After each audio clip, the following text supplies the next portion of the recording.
नमस्कार, मैं हूँ सिरांधा शेखर और आप देख रहे हैं कुछ तो है। आज की कहानी है बहुत खास। रामायण और उससे जुड़ी उसकी कहानियां तो आपने खूब सुनी होंगी, लेकिन इसके सबूत आज तक किसी ने नहीं देखे। लेकिन आज के इस खास एपिसोड में हम आपको ले चलेंगे ऐसी एक जगह जहां मिलते हैं जामवंत और श्री कृष्ण के युद्ध के निशान। चौंक गए ना? जी हाँ, पौराणिक कहानियों के अनुसार द्वापर युग में जामवंत और श्री कृष्ण के बीच एक भयंकर युद्ध हुआ था। कहानियों के अनुसार जो निशान मिलते हैं वैसे ही कुछ निशान मिले हैं गुजरात में। कहा तो ये भी जाता है कि जिस गुफा में युद्ध हुआ वहाँ की मिट्टी श्री कृष्ण की लीला के चलते आज भी सोने की तरह चमकती है। दो अनसुलझी पहेलियों को सुलझाने एक गुफा जहां श्री कृष्ण और जामवंत के युद्ध का दावा हुआ। दूसरी कहानी है उस किष्किंधा की जो रामायण की कथा का सबसे अहम अध्याय बना। पैरों के निशान यहाँ पर छोड़ दिए गए, वो यहाँ पर आज भी मौजूद हैं। किष्किंधा का वो पर्वत जहां वानर राज सुग्रीव ने सीता को खोजने की शपथ ली, वो ऋषिमुख पर्वत जहां श्री राम ने बाली का वध किया,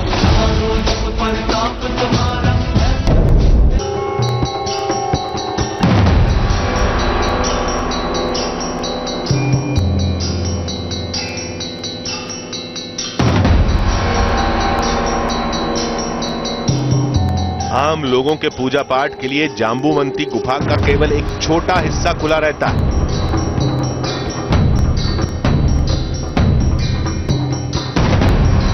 लेकिन हमें तो गुफा के उस हिस्से में जाना था जहां कोई नहीं जाता, जहां गुफा की खुदाई का काम चल रहा है। ये कहानी है श्री कृष्ण और जामवंत के युद्ध की। हो गया तभी जिन लोगों को भगवान कृष्ण ने गुफा के बाहर रखे थे वो सभी सोचे कि कृष्ण अभी तक आए नहीं, मतलब अभी नहीं रहे, वो चले गए वापस। लेकिन भगवान कृष्ण 28 दिन तक जब उनके साथ जाम्बवान जी के साथ संघर्षरत थे। बाद में जाम्बवान जी को रियलाइज हुआ, अनुभव हुआ कि ये साधारण व्यक्ति नहीं है, को कृष्ण भगवान कृष्ण के विवाह में दिए। तो भगवान कृष्ण ने दूसरे पत्नी का पाणी ग्रहण किया और यहाँ से निकले थे। तो इस जगह बहुत महत्वपूर्ण जगह है जहाँ भगवान कृष्ण आए थे और जहाँ जाम्बवान जी तृतीय युग से यहाँ कृष्ण की लड़ाई के बाद यहाँ पर कहानी आगे बढ़ती है। यहाँ पे ब्रह्मा विष्णु और महेश जी आए और ये यज्ञ कौन की साक्षी है, उसने कृष्ण भगवान ने फेरे लिया जाम्बुवंती। ये वही जगह है जहाँ पर भगवान कृष्ण ने शादी की थी। यही यज्ञ है जो कृष्ण भगवान ने शादी की थी, फेरे लिए थे, यही यज्ञ कौन है। और ये गुफा है जो द्वारका निकले, बेद द्वारका में। इस गुफा में गए, कृष्ण भगवान साथ थे, जाम्बुवंत भी साथ थी और जाम्बुवंत भगवान भी साथ थे।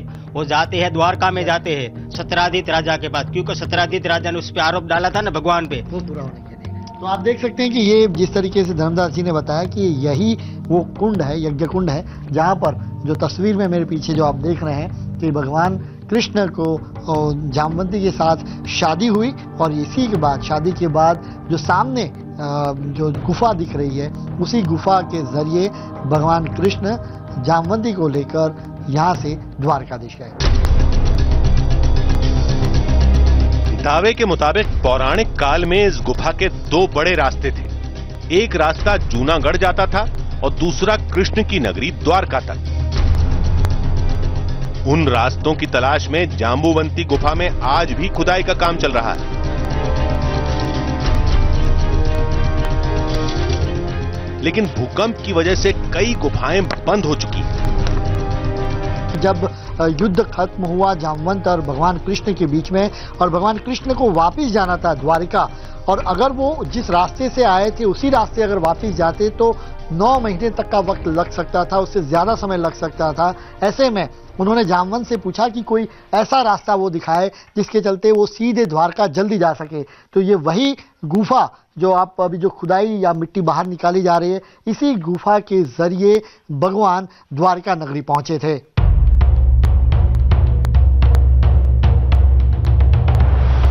भूकंप ने गुफा के इस रास्ते को करीब करीब बंद कर दिया। फिर हमें वो रास्ता दिखाया गया जिसके जूनागढ़ तक जाने का दावा किया जाता है।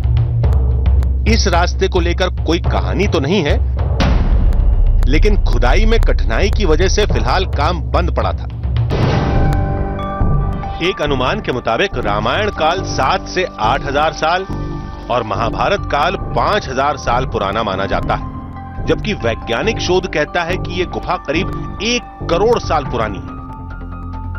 शायद इसी वजह से इस गुफा के तार पौराणिक कथाओं से जोड़े जाते हैं।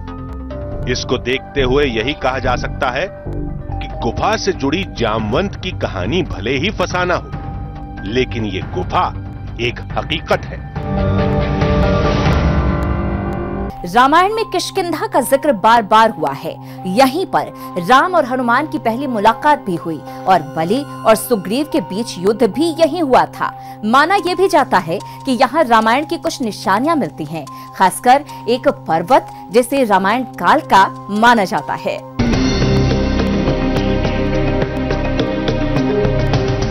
ये राजधानी थी बाली की और यहीं पर सभी वानर मौजूद थे और यहीं आकर भगवान राम ने बाली का वध किया था और सुग्रीव को किष्किंधा का राजा बनाया था। तो सुग्रीव के निशान हम यात्रा कर रहे हैं, वो यात्रा जो भगवान राम ने की थी, श्री राम की यात्रा हम फॉलो करने की कोशिश कर रहे हैं और उसी यात्रा के तहत हम उस गुफा में पहुंच रहे हैं जो सुग्रीव की गुफा कहलाती है। नदी किनारे बड़े बड़े पत्थर थे, जिन्हें देखकर अंदाजा लग रहा था कि हम इस वक्त कितने खतरनाक इलाके से गुजर रहे हैं। सफर का सबसे खतरनाक हिस्सा है इस पत्थर के नीचे से हमको जाना है। ये बोट जाएगी और बिल्कुल छोटा सा रास्ता है और वहां से बोट घुस के अंदर जाएगी। चलिए।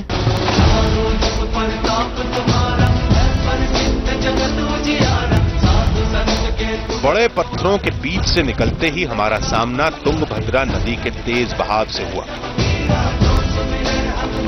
और थोड़ी ही देर बाद हम ऋषिमुख पर्वत के काफी करीब थे।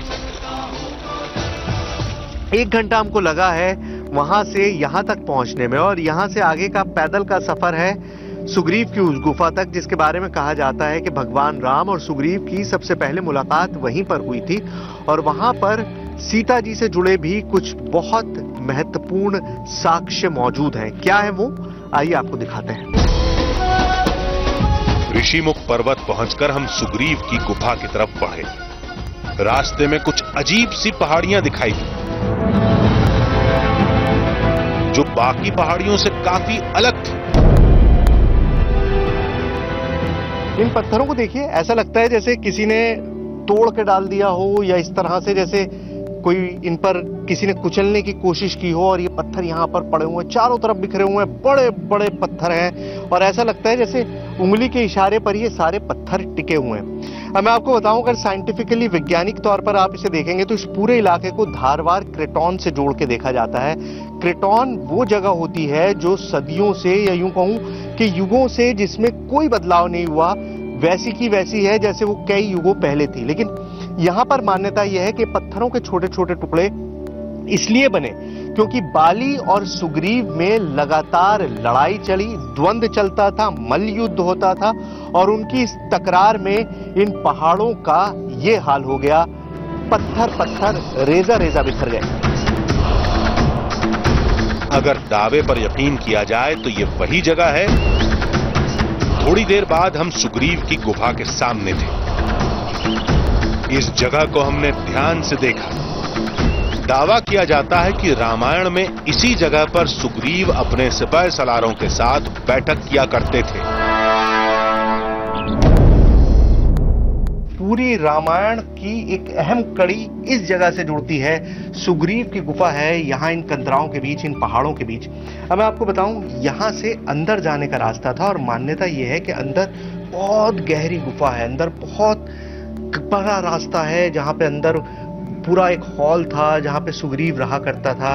लेकिन अब इसको बंद कर दिया गया है। बंद कई सालों से ये बंद है और बंद इसलिए कर दिया गया है क्योंकि अंदर बहुत बड़े बड़े सांप लोगों ने देखे। कई लोग जो अंदर जाने वाले थे उनका कहना है कि अंदर बहुत बड़े बड़े सांप हैं और ऐसे में अंदर कदम रखना बेहद खतरनाक है। इस ऋषिमुख पर्वत की बहुत बड़ी खासियत है।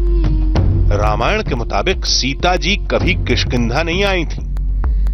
फिर भी यहां सीता से जुड़े निशान मिलते हैं। उन्हीं में एक निशानी इस ऋषिमुख पर्वत पर मिलने का दावा किया जाता है और ये वही निशानी है।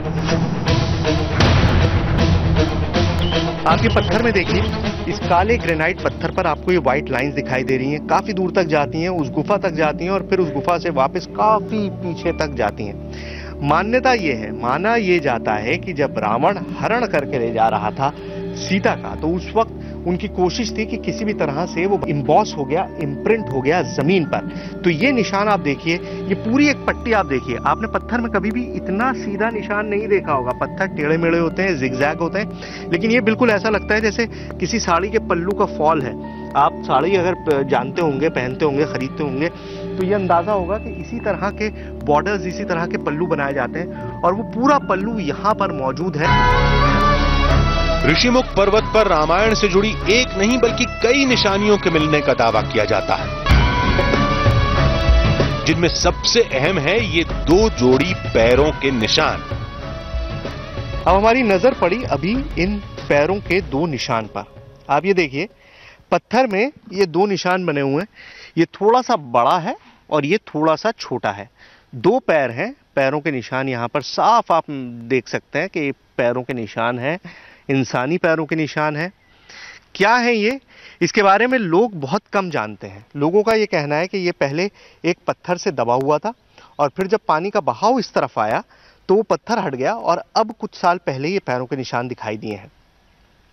मान्यता ये है, जो लोग यहाँ पर मान रहे हैं वो ये कह रहे हैं कि ये भगवान राम और लक्ष्मण के पैरों के निशान हैं। जब वो यहाँ पर आए तब यहाँ पर खड़े करके उनकी चरण वंदना की गई, उनकी पूजा की गई और तब से ये पैरों के निशान यहाँ पर मौजूद थे।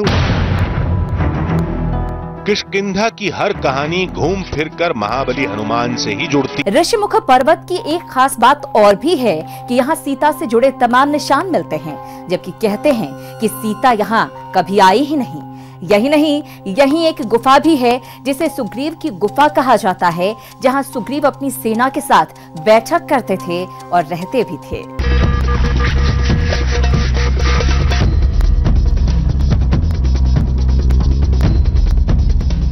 सेवादार हाथी ने अपने ही अंदाज में हमें शूट करने की इजाजत भी दे दी।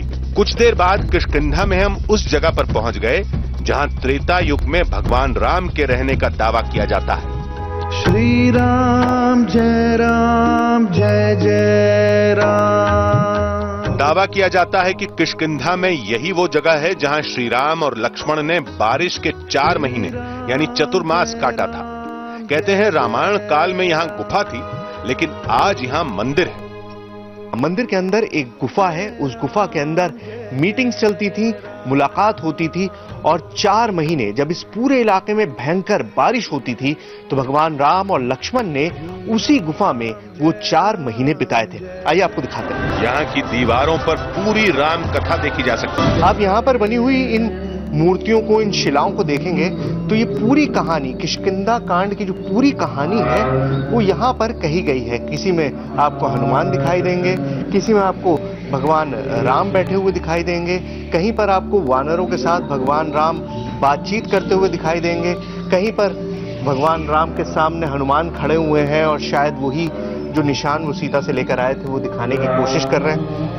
तो सारे निशान इन पत्थरों पर उकेरे गए हैं। कोशिश ये की गई है कि किष्किंधा कांड जो पूरा बताया गया है तुलसीदास के रामायण में, उसको यहाँ पर उतारा जा सके।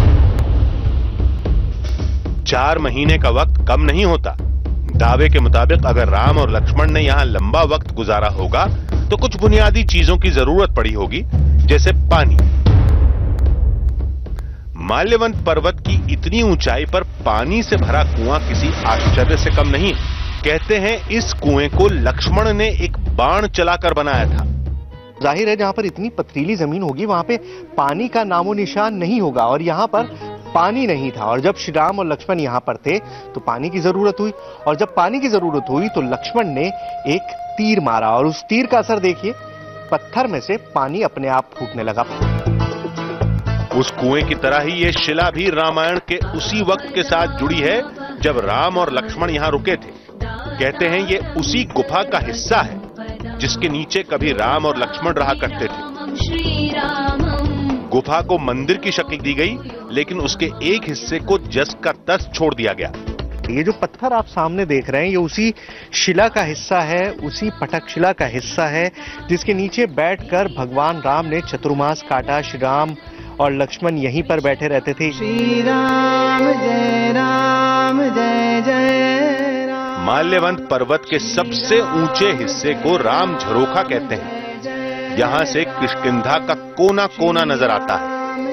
कहते हैं रामायण काल में अक्सर राम इस जगह पर बैठते थे, जिसकी एक खास वजह थी। जय राम जय राम। श्री राम जय जय राम। मान्यता ये है, लोग ये कहते हैं कि यहाँ पर असल में वानरों की सभा लगती थी। यहाँ पर एक चटियल मैदान था जहाँ पर सारे वानर इकट्ठे होते थे, उनकी मीटिंग हुआ करती थी और आगे की स्ट्रैटेजी डिस्कस हुआ करती थी। लड़ाई अक्सर बेनतीजा ही खत्म होती है। आस्था की नजर से देखें तो हर घटना, हर पौराणिक निशान भगवान का चमत्कार और ईश्वर से जुड़ा है, और विज्ञान के नजरिए से देखें तो ये सब कुछ और ही है। यहाँ भी कहानी कुछ ऐसी ही थी। तो अब हमारी पूरी टीम को दीजिए इजाजत। नमस्कार।